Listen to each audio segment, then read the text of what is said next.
And Pod Save the World, Tommy Vitor. Tommy, thanks for joining me. Good to see you. So we have some very surprising footage here from one of the top Republican incumbents who's running for re-election this upcoming cycle. You haven't seen this footage yet. I don't know what we're talking about. Let's throw to the clip.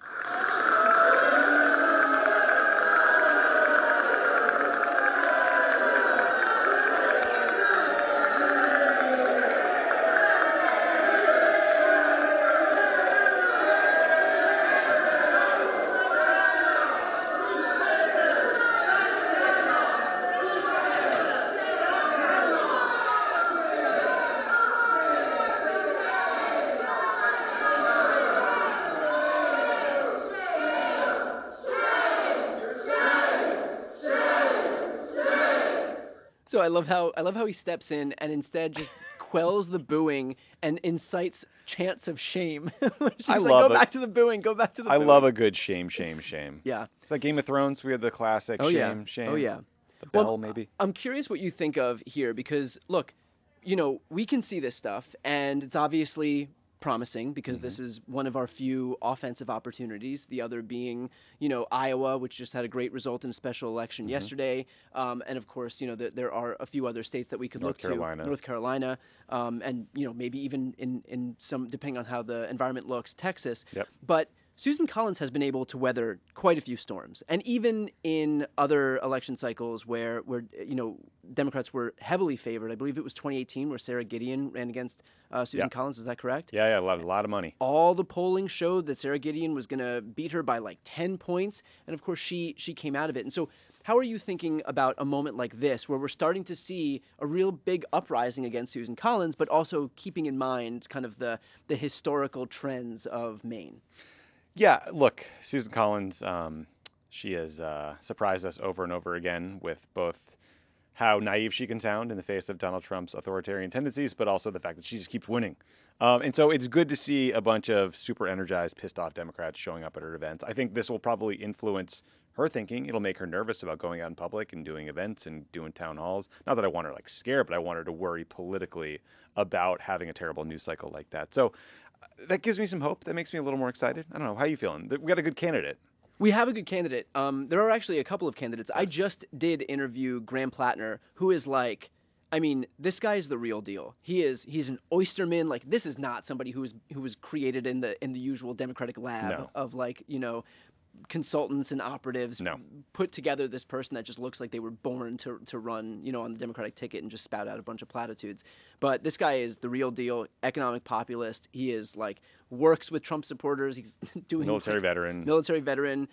He told me he's the highest office I ever thought I would have was harbor master in my hometown. It's a good office. So and he's a great speaker and he's voice. A real great voice. Yeah. I mean, I couldn't even come close. Yeah, it was cool. I was like, ooh, voice for radio. Look at this guy. Right. That announcement video. Yeah.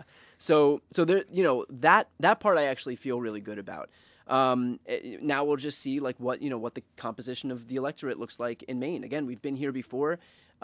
Right now, the national environment looks very much like it did in 2017, where we're seeing overperformances by Democrats at about 10, 11, 12 points from where they were, in the norm.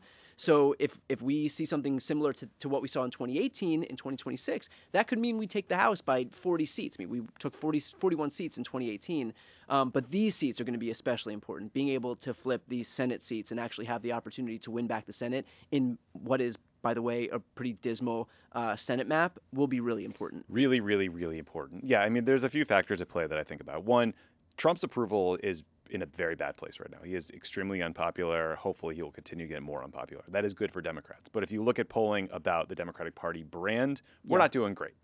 So that's why it's exciting to see someone like Graham Plattner come in and run, who doesn't look like a traditional Democrat, doesn't sound like one, doesn't have, as you said, the traditional resume. He's not like a lawyer or like a rich guy. No, he's like a oyster farmer or fisherman, And I think that's important because a lot of people are having these meta conversations about how to fix the Democratic Party's brand. But the party is its people. Exactly.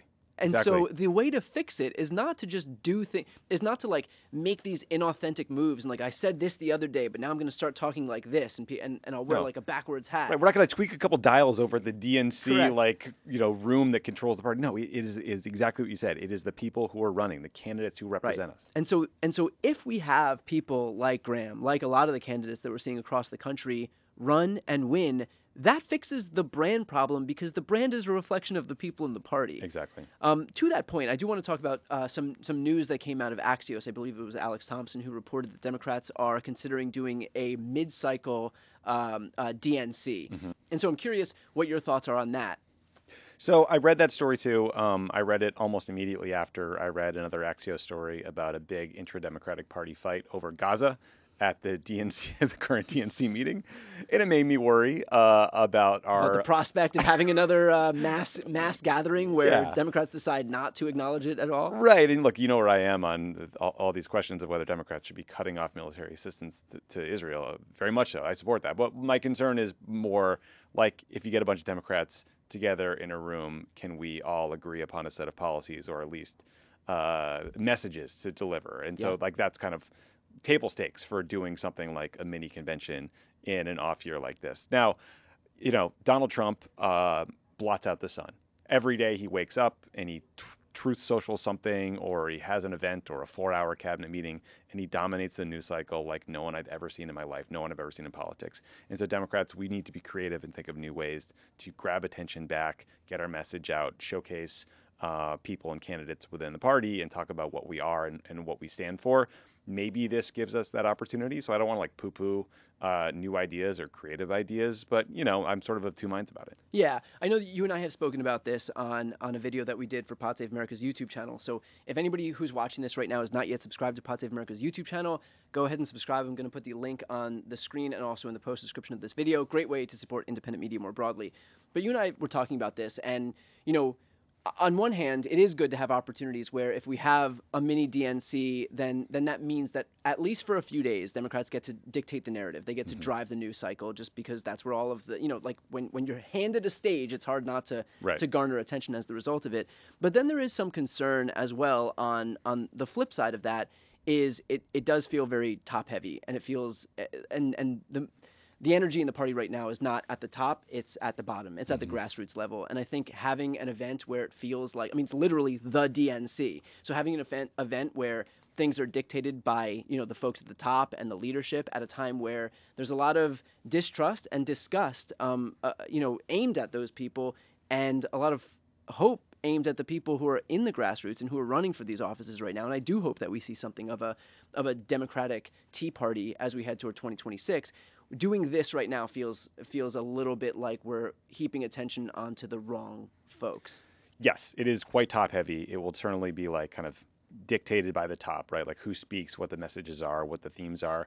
And it's also literally staged. You know, like this is an event on a stage with production, and, you know, and it kind of like, I don't know, a bit of it harkens back to a bygone era when, you know, conventions were all about giving something to the 3 networks and, you know, getting all these people to watch. Well, let me ask you, because we see a lot of these like Turning Point USA conferences and CPAC, and those still have legs. And so how do you differentiate those? Well, yeah, look, I think that Turning Point USA and CPAC have been unbelievably effective because they are gathering places and organizational tools for organizations that are not the party. Like they are doing their own specific missions. Like CPAC was this inexorable pull of the Republican Party as far right as humanly possible until it's the craziest people, you know, in the party who are now in charge in the White House.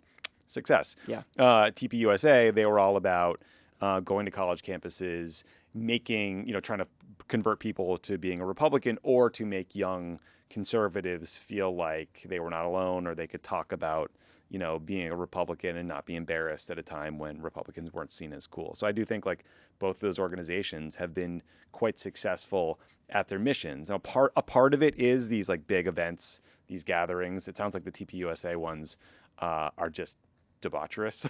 There are some so we've heard. There's some stories. Yeah. Will Summer over at the Bulwark has some stories about what happens after hours at those events. But you know, the organizing is the real key to them. So let's finish off with one more story, and I think we have some video footage that I want to throw to here.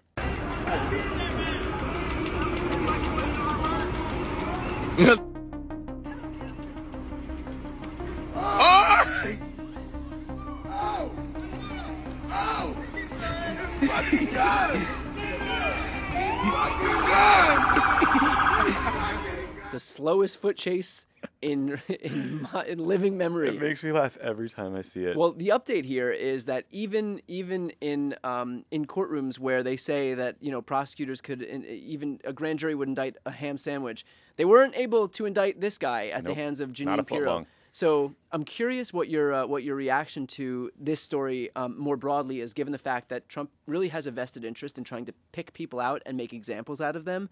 And of course, there's no better example if you're an aspiring autocrat than if somebody throws a sandwich at one of your goons to try and make an example out of him. Trump sent 20 police officers into this guy's apartment to arrest him. So curious your reaction to the fact that they weren't able to secure an indictment. Yeah, it's hard to overstate how rare it is for a grand jury not to return an indictment like this. I think the stat is like between some period of like 2009 to 2010, there were about 190,000 cases, and only 11 of them the grand jury did not return an indictment. So Yeah. pretty rare. And the reason is because the process is totally rigged towards the prosecutors. They get to introduce all the information. The defendants don't have lawyers in there, so it's really tough. What it tells me is that the DC residents who are part of this grand jury are pissed. They are ripshit pissed at Donald Trump, at this military occupation of their city, and they said, "Fuck you! No, Yeah. I'm not. We're not going to do your bidding. We're not going to indict this person." You put Janine Pirro in charge. She's the U.S. attorney for Washington D.C. Do you know how insulting that is? Yeah. This drunk wine mom from Fox News. No, we're absolutely not returning an indictment for her. So I love it. It's a little quiet act of resistance. That's it. One might even say he's a hero. Get it? It's a sandwich pun. With that said, I wish I could do your cricket noise. I'll do it for myself. So good. With that said, of course, again, for anybody who is not yet subscribed to Pod Save America's YouTube channel, I'm going to put the link right here on the screen and also in the post description of this video. Help support independent media, help grow the Crooked Team's voices and their reach so that when people come on to YouTube, for example, they're not automatically sorted into right-wing content. So again, that link is on the screen and also in the post description. Tommy, appreciate your time. Thanks for having me.